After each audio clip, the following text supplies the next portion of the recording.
Hello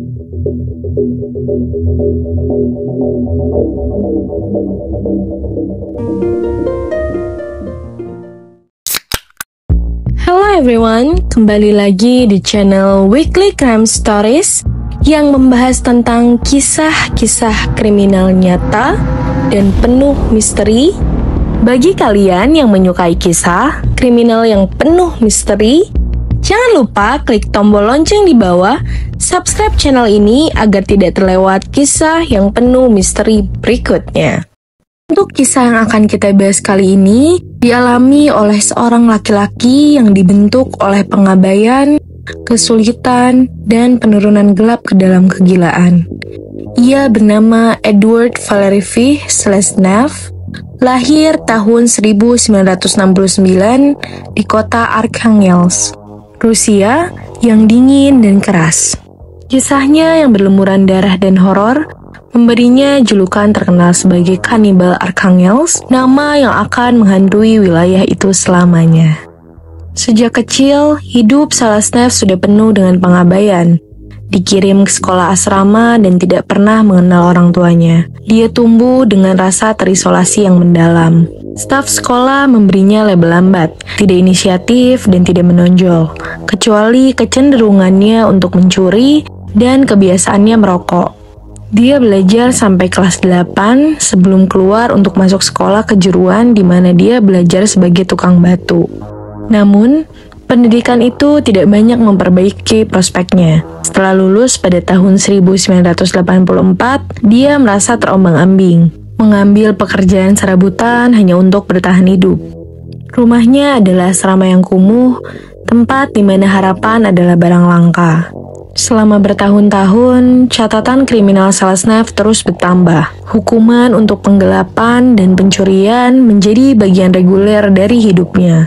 Pada tahun 2000, dia menjadi tunawisma, berpindah-pindah antara ruang bawah tanah yang tidak terkunci dan tempat penampungan yang penuh sesak. Kemudian, pada tahun 2002, hidup Seleznev mengambil arah yang mematikan. Dia dihukum karena pembunuhan ganda, kejahatan yang begitu brutal hingga meninggalkan bekas tak terhapuskan pada jiwanya.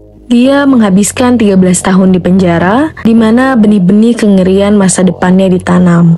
Setelah dibebaskan pada bulan September tahun 2015, Seleznev adalah pria yang berubah. Dikeraskan oleh tahun-tahun di balik jeruji dan tanpa tempat tujuan, dia kembali ke keadaan primal. Dia berkeliaran di jalanan, membunuh kucing liar, anjing, dan bahkan burung, memakan daging mentah mereka untuk mengusir rasa lapar. Diet yang mengerikan ini hanyalah pendahulu dari kengerian yang akan terjadi.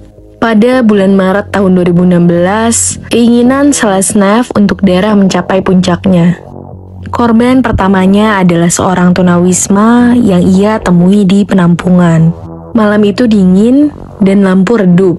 Tempat penampungan memancarkan bayangan menakutkan di dinding. Didorong oleh rasa lapar yang tak terpuaskan dan kegilaan yang meradang dalam pikirannya, Seleznev menikam pria itu dengan pisau. Pemandangan itu adalah terlalu mengerikan dari keputusasaan dan kebiadaban. Dengan tangan yang terlatih, dia menggunakan kapak untuk memotong mayat.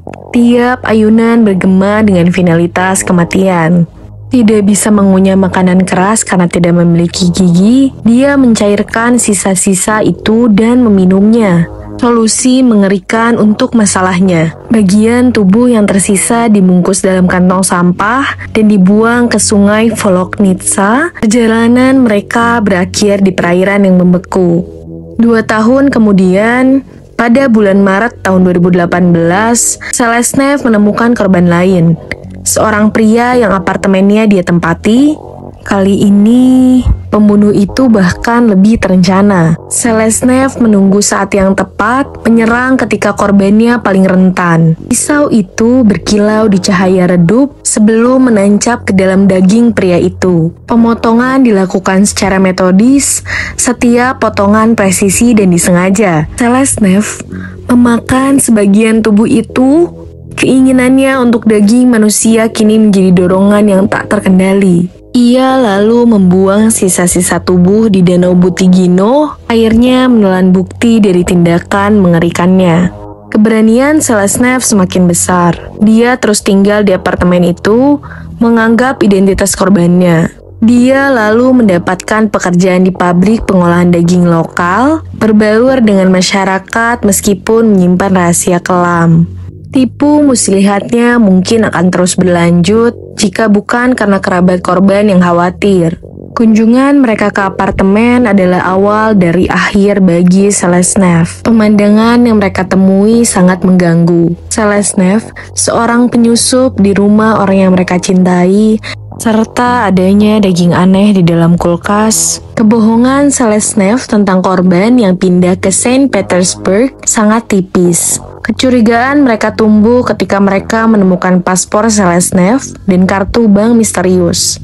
Takutan dan kecurigaan memenuhi udara saat kerabat itu menghubungi polisi. Pihak berwenang merespon dengan cepat, menangkap Selesnev dan membawanya untuk diinterogasi.